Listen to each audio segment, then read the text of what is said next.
네, 말씀 전하겠습니다. 오늘 본문 기생 라합에 관한 말씀인데요.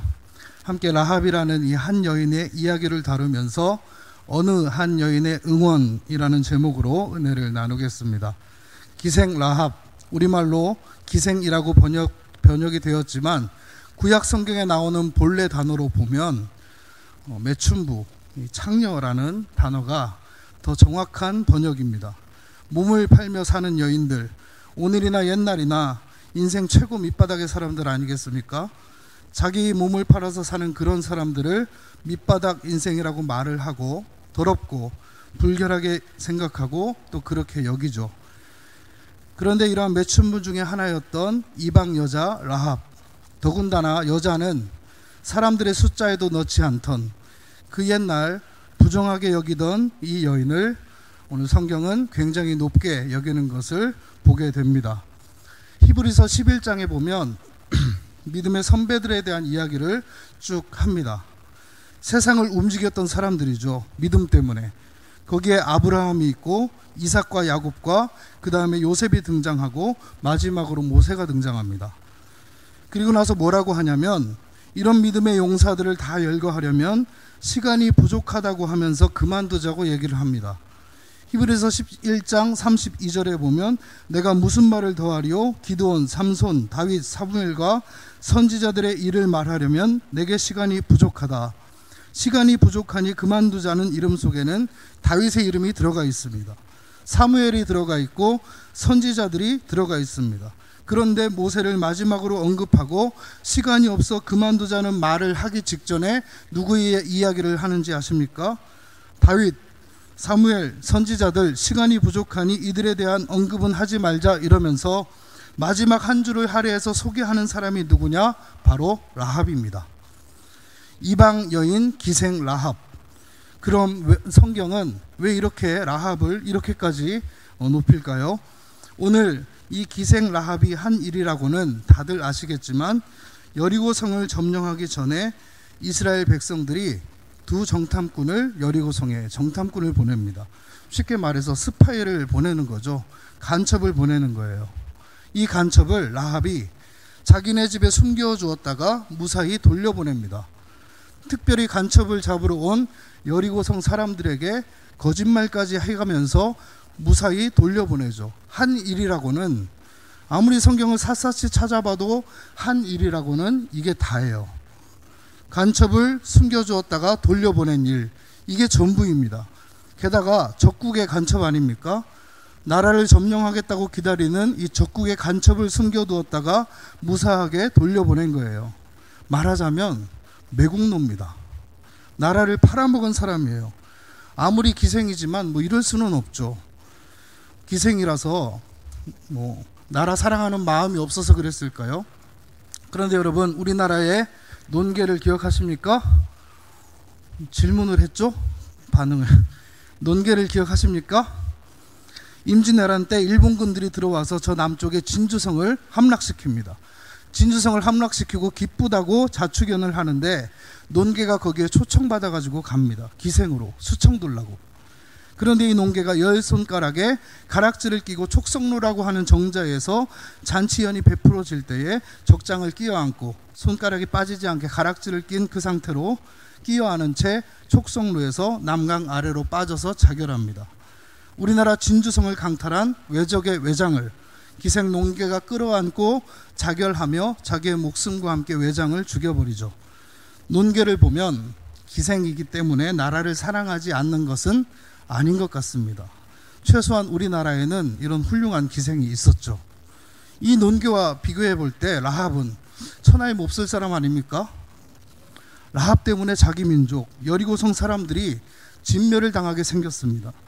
이 진멸시키는 일을 적국의 일을 하는 이 적국의 간첩을 감추어 주었는데 라합이 한 일이라고는 이 적국의 간첩을 감추어 준 일, 이 반역질, 역적질, 이 일 하나인데 성경은 그것이 위대한 믿음이라며 다윗은 시간이 모자란다고 언급하지 않으면서 기생 라합에 대해서만큼은 얘기를 하고 넘어가는 것입니다. 그럼 도대체 이 기생 라합의 믿음은 어떤 믿음이었을까요? 간첩을 숨겨준 것이 뭐 그렇게 대단하다고? 도대체 뭐가 어떤 것이 믿음이었기에 그렇게 칭찬을 하는 것일까요? 오늘 본문 9절 10절에 보면 라합은 이스라엘 백성에 대한 이야기를 소문을 통해서 들었습니다. 출애굽했던 이야기, 홍해바다를 갈랐던 이야기, 이런저런 하나님이 이스라엘에 행하셨던 얘기를 다 들었죠. 그런데 이 얘기를 들은 것은 여리고성 사람들도 마찬가지로 다 들었죠. 11절을 보면 라합과 여리고 사람들 둘 다 겁에 질려서 마음이 높고 정신을 잃었다고 얘기를 합니다. 그런데 반응이 다릅니다. 여리고 사람들은 문을 꼭꼭 닫고 이스라엘을 대적하기 위해서 준비합니다. 그런데 기생 라합의 생각은 달라요. 이 싸움은 이스라엘과 여리고의 싸움이라고 보지를 않습니다. 이스라엘 사람들조차도 자기들과 여리고 사람들의 싸움이라고 생각을 했는데, 그런데 이 기생 라합은 어떻게 생각을 했느냐? 여리고 성과 이스라엘 사람들의 싸움이 아니라 여리고 성과 하나님의 싸움이라고 본 것입니다. 하나님의 싸움이라고 본 거예요. 그러니까 이스라엘 나라에 자기 나라를 넘겨준 매국노라기보다는 하나님에게 나라를 넘겨준 것입니다. 하나님에게. 그러니까 여기에 기생 라합의 독특한 그때 역사를 바라보는, 이 믿음의 눈으로 역사를 바라보는 시각이 있는 겁니다. 자, 이스라엘 사람과 여리고성 사람들의 싸움이었다면 기생이 아니라 아무리 못 떼어먹은 사람일지라도 자기 나라를 응원하지 적국을 응원할 사람이 누가 있겠습니까? 그러나 라합의 생각의 중심에는 하나님이 계십니다. 그래서 9절에 보면 이렇게 얘기하죠. 9절 한번 여러분 성경으로 보시면서 한번 읽어보시겠습니까? 자, 시작.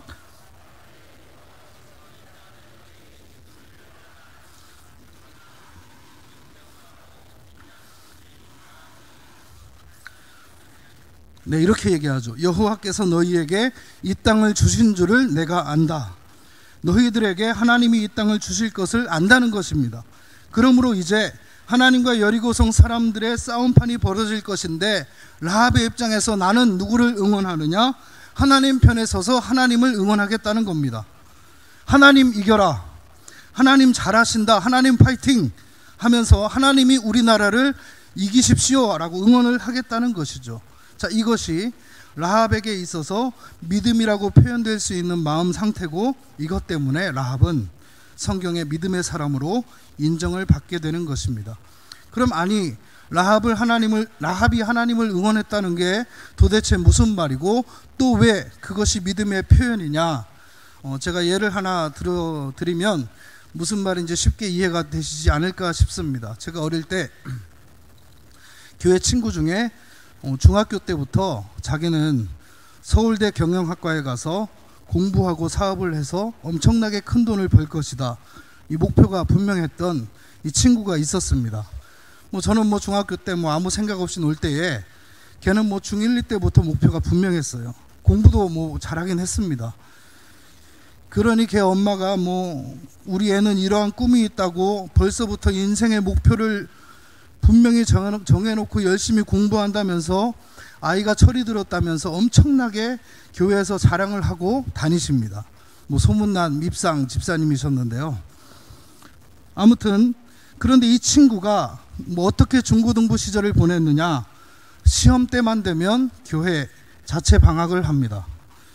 중간고사는 한두 주, 기말고사는 한 달, 중등부 고등부 시절 내내, 그리고 고3 때는 1년간 특별 방학을 했습니다.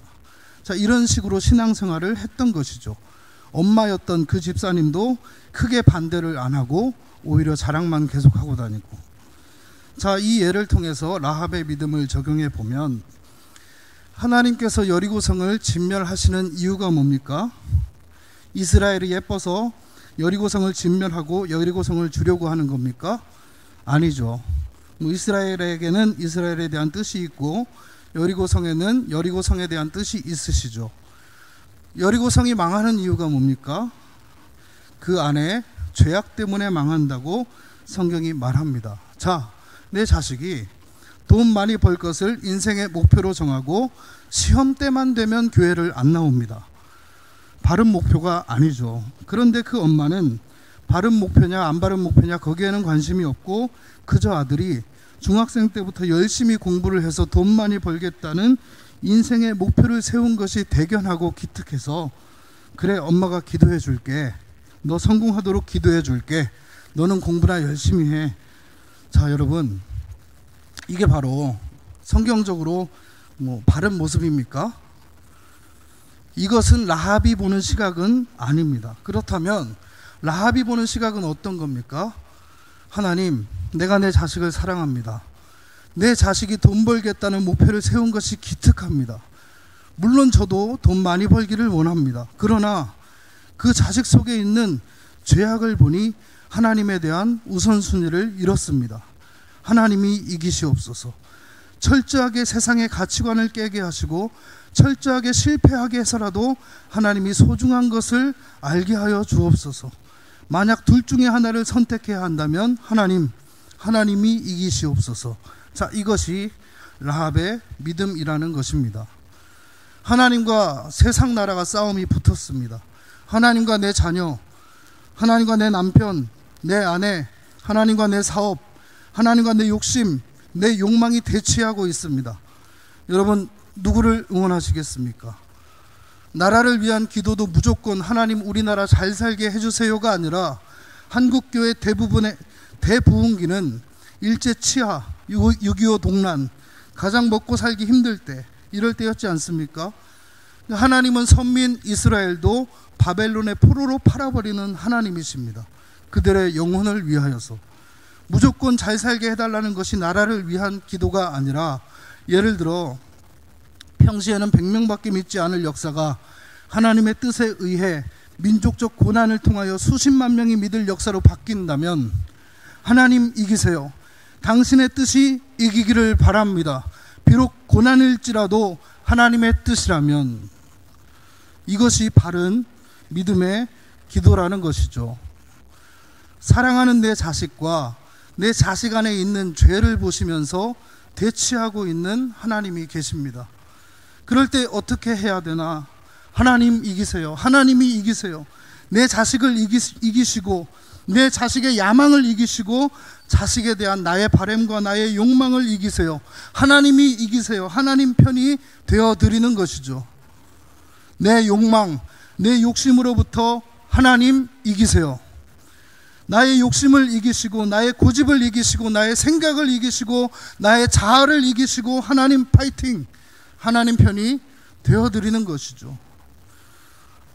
하나님 편이 되어서 하나님을 응원하는 것, 결코 쉬운 일이 아닌 것 같습니다. 아니 무슨 소리 하십니까? 내가 당연히 하나님 편이지. 그게 뭐가 어렵다고요? 그렇게 생각하실 수도 있을 것 같습니다.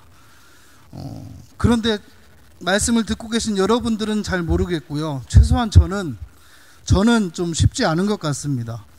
나도 모르는 사이에 하나님 편이 되어드리기는커녕 하나님의 뜻과 반대되는 나의 욕심, 나의 욕망, 나의 목표를 가지고 하나님의 뜻을 거슬러서라도, 하나님의 섭리를 바꾸어서라도 내 뜻을 이루려고 할 때가, 내가 하나님을 이기려고 할 때가 얼마나 많은지 모르겠습니다.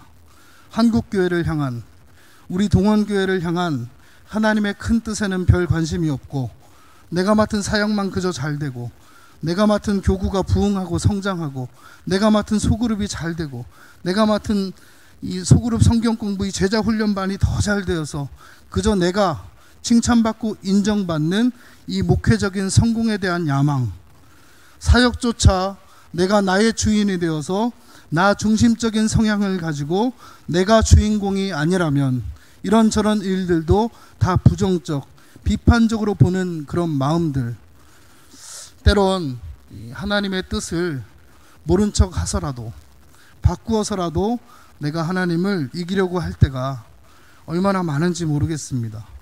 그런데 여러분, 이 라합, 이 기생이 하나님 편을 듭니다. 하나님이 우리나라를 이기세요. 하나님이 우리나라를 이기세요. 이렇게 하나님 편 되어드렸다는 것입니다. 그러면 하나님 입장에서 한번 생각을 해보죠. 그러면 하나님의 입장에서는 이방 매춘부, 이방 기생이 하나님 편을 드는 것을 어떻게 받아들이셨을까요? 민족의 지도자인 여호수아나 갈렙도 아니고 멸망시키려고 하는 나라에, 게다가 그 나라의 지도자도 아니고 한낱 기생에 불과한 이 여인이 하나님의 일에 하나님 편을 들겠다고 나서는 이 상황을 하나님은 어떻게 받아들이실까요? 제가 지금은 살이 많이 쪘지만 원래 운동을 좀 좋아하고 남들하고 재밌게 어울릴 만큼 했었습니다. 굉장히 불신의 표정으로 보고 계신데요. 진짜 그랬습니다. 뭐 그렇다고 뭐 아주 잘한 건 아니었고, 뭐 공을 가지고 손으로 하는 건 참 잘했습니다.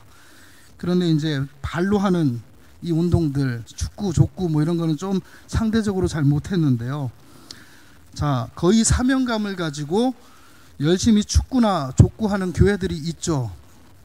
제가 교육전도사 때 사역했던 교회가 강남구 일원동에 있는 열심히 족구하는 교회였는데, 주일 오후 예배를 마치면 교회 앞에 있는 학교 운동장에 가서 거의 매주 족구 시합을 했습니다. 그러던 중 하루는 근처 교회와 시합이 있었는데 저녁 내기를 하는 게임이었습니다. 평소에는 다들 뭐 잘하기 때문에 저는 그냥 구경 위주로 하다가 전도사님도 같이 한번 하시라고 저를 껴줘가지고 저의 의중과 상관없이 그 시합에 참여하게 되었습니다. 그런데 경기를 하다 보면 꼭 이렇게 해라 저렇게 해라 이렇게 나서면서 조금만 못하면 앞으로 가라 뒤로 빠져라 뭐 이렇게 하시는 분들이 있지 않습니까? 사실 뭐 운동이라는 것이 이 기술도 중요하지만, 이 기술도 기술이지만 분위기, 진짜 분위기가 이 파이팅이 좀 중요하지 않습니까? 좀 실수해도 괜찮아 하면서 격려하면서 파이팅 뭐 이러면서 분위기를 잘 이끌어 가야 하는데, 꼭 다그치면서 부담을 주는 분들이 계시죠. 부담을 가지고 더 잘하려고 하면 몸이 경직되어서 더 잘 안 되는 법인데 꼭 그런 분들이 계시죠. 그날 저와 같은 편 중에 거의 뭐 프로급으로 정말 잘하는 안수 집사님 한 분이 계셨습니다. 이 경기를 하다가 제가 몇 번 실수를 하니까, 전도사님 그게 아니라 이렇게 하라면서 뭐 말씀을 이제 하기 시작하시는 것이죠. 그런데 뭐 저는 그대로 하려고 하니까 더 잘 안 되잖아요.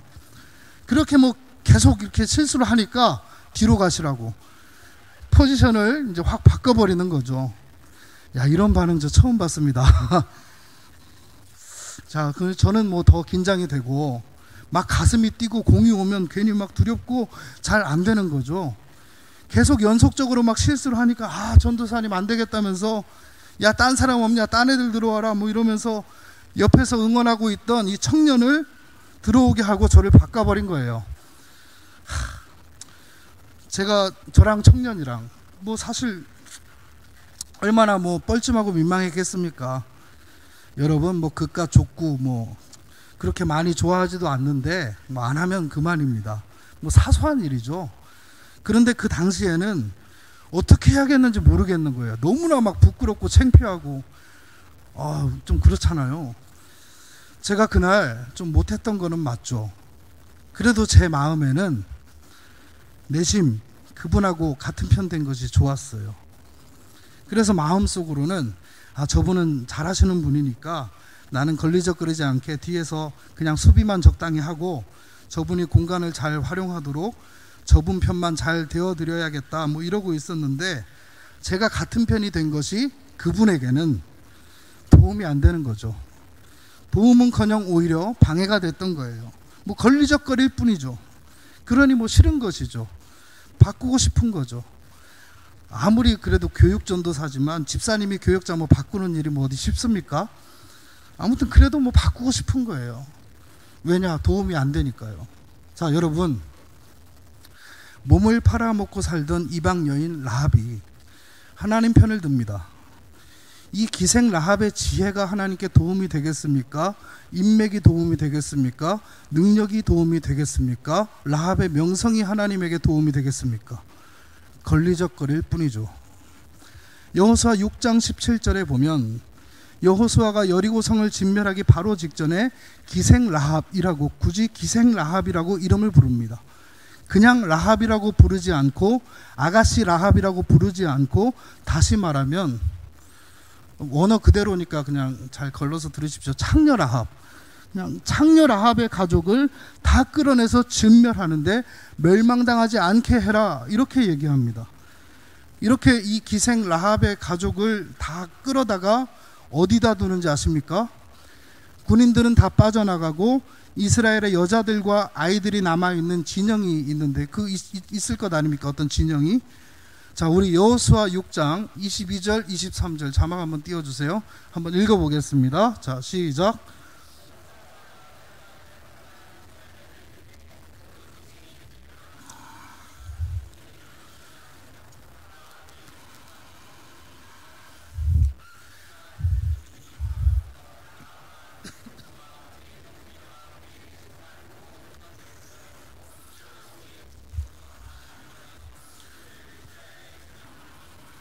네, 여호수아가 말합니다.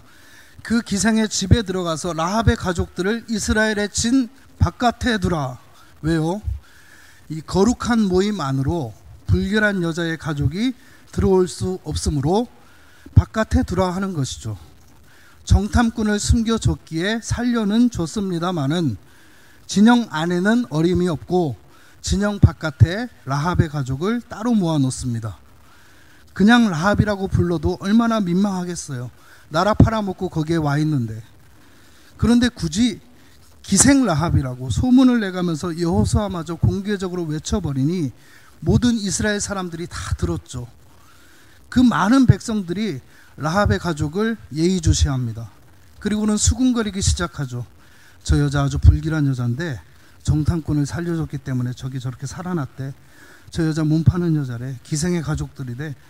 아, 그래? 그래서 저 진영 밖에 있는 거구나. 저 기생이 자기 나라 팔아먹고 자기 목숨 부지했구나. 자, 라합의 가족들은 뭐라 그랬겠어요? 라합아, 우리가 차라리 여리고성에서 우리 이웃들과 함께 죽는 것이 맞지, 반역질하고 이게 무슨 수치와 모욕이냐, 뭐 이랬지 않겠습니까? 그러나 전쟁이 끝나고 라합은 유다 지파의 족장이었던 살몬이라는 사람과 결혼을 하게 되고 다윗 왕의 고조 할머니가 되고 예수님의 축보에 들어오게 되죠. 마태복음 1장 1절 아브라함과 다시 다윗의 자손 예수 그리스도의 계보라. 5절 살몬은 라합에게서 보아스를 낳고 보아스는 루색에서 오벳을 낳고 오벳은 이사야를 낳고 6절 이새는 다윗 왕을 낳으니라.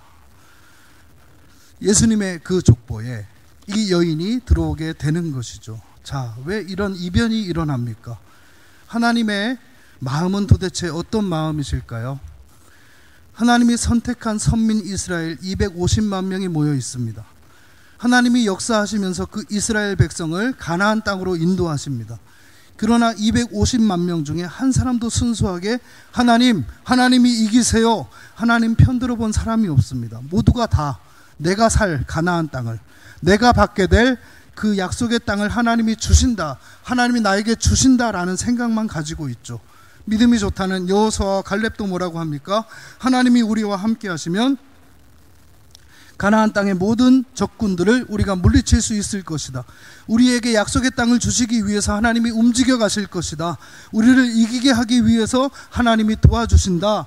이런 생각을 가지고 나를 위해 내 편이 되어주세요 라는 말은 했지만, 물론 이것도 대단한 믿음이라고 하나님께서 칭찬해 주셨습니다.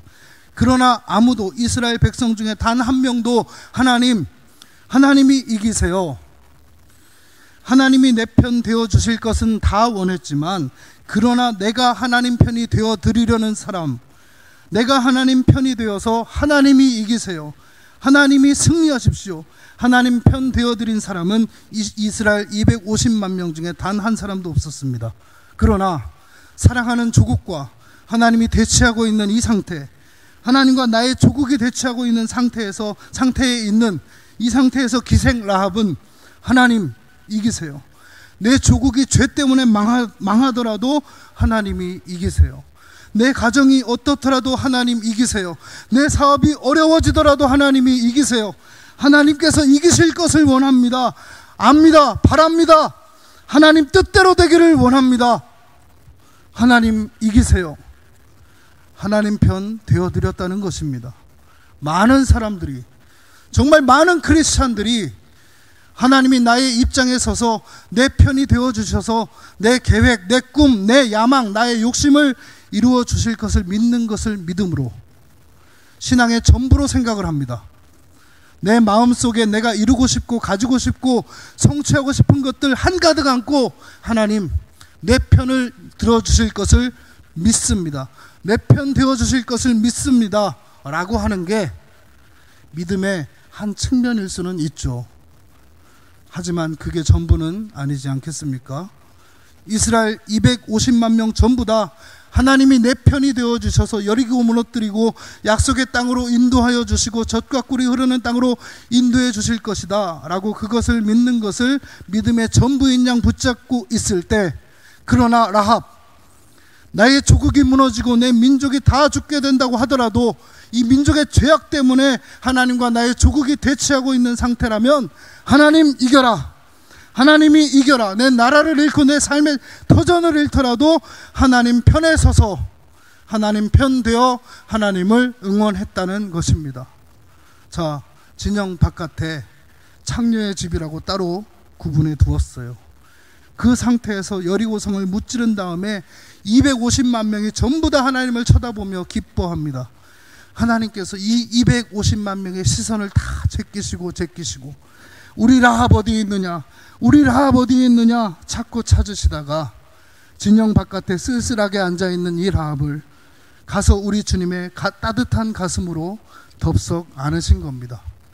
하나님 품에 안으시고 그 라합을 하나님께서 들어서 옮기시는데 어느 자리까지 옮기시는지 아십니까? 자, 믿음의 선배들이 있습니다. 그 선배들이 하늘나라에서 차지한 자리 중에 이 라합이 어느 자리까지 옮겨지시는지 아십니까? 야고보서에 보면 이런 얘기가 나와요. 야고보가 믿음에 대한 이야기를 하면서 이 야고보 장로가 행위가 없는 믿음은 죽은 믿음이다, 바른 믿음이라면 행위가 나타나야 한다라는 얘기를 합니다. 그러면서 행동을 바르게 한 믿음의 예로 자신들의 믿음의 조상인 아브라함을 예로 듭니다.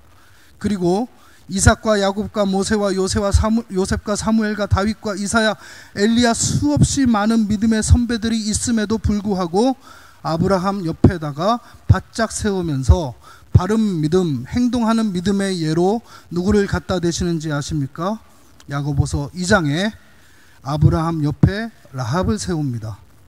그 누구의 아무 얘기도 안 나오고 아브라함과 라합을 동등한 위치에 세워놓습니다. 다른 사람도 아니고 야고보가. 이 야고보는 뼛속까지 유대인입니다.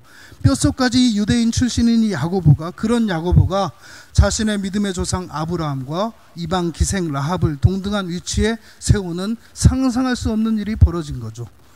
하나님 나라에서 라합이 차지하는 위치가 바로 그 위치라는 것입니다. 이삭도 요셉도 모세도 다윗도 그 위치를 차지하지 못했는데 하나님께서 우리 편이 되어주셔서 여리고 주실 것이다 라고 여리고 점령에 앞장섰던 여호수아와 갈렙은 그 근처에도 가지 못했는데 이방 기생 라합이 그 위치에 서게 된 것입니다. 자, 사랑하는 민족과 하나님이 계십니다. 민족의 죄 때문에 사랑하는 나의 조국과 하나님이 대치되어 있는 상태에서 하나님 이겨라, 하나님 이겨라, 이 하나님을 응원했던 라합이 아브라함 바로 옆자리에 동등하게 앉게 되었다는 것입니다. 그런데 여러분, 정말로 이 말은 쉬운데, 제가 설교는 이렇게 하는데 이게 정말 쉬운 것이 아니죠.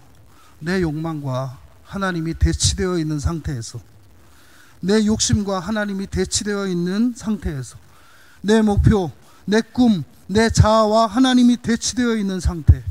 자, 여러분은 과연 누구를 응원하시겠습니까? 라합이 원했던 것이 무엇입니까? 하나님을 응원합니다. 이방 여자고 기생입니다. 하나님을 응원한 후에 목숨만이라도 부지하면 다행이려니 생각하고 있었어요. 그런데 하나님께서 진영 밖에 쓸쓸하게 앉아있던 이 라합을 찾아가 주셔서 꼭 안아주시고 아브라함의 버금가는 믿음이다라고 칭찬해 주셨던 겁니다.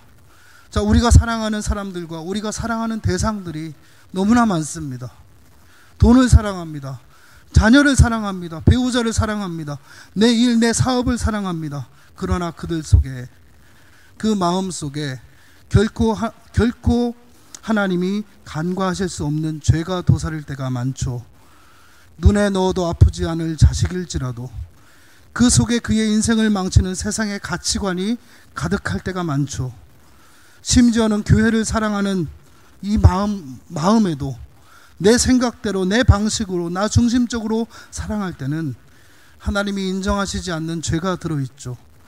그래서 하나님은 그를 향해 대치하고 계시고 그의 죄악을 소멸시키기 위하여서 내 자식을 어떤 연단의 자리로 끌고 가실지 모릅니다.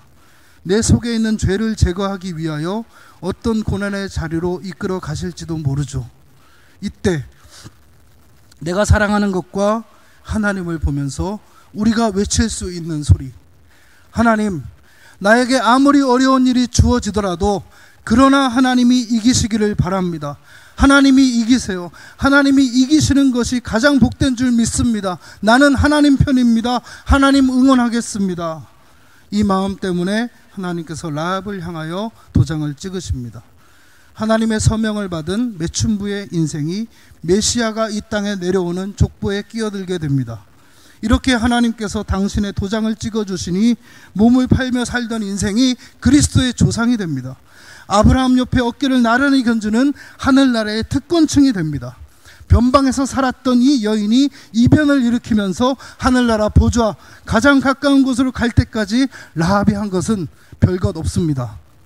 사랑하는 민족이 있고 민족의 죄악 때문에 대치하고 있는 하나님을 보고 하나님이 이기시기를 바랍니다. 저는 그저 하나님 편이 되겠습니다.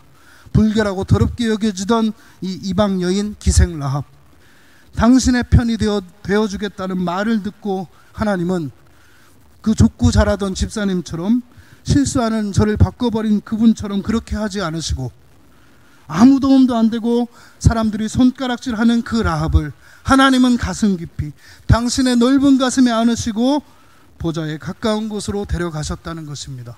사랑하는 성도 여러분, 저는 말씀을 마무리하면서 이 시간 함께 도전하고 싶습니다.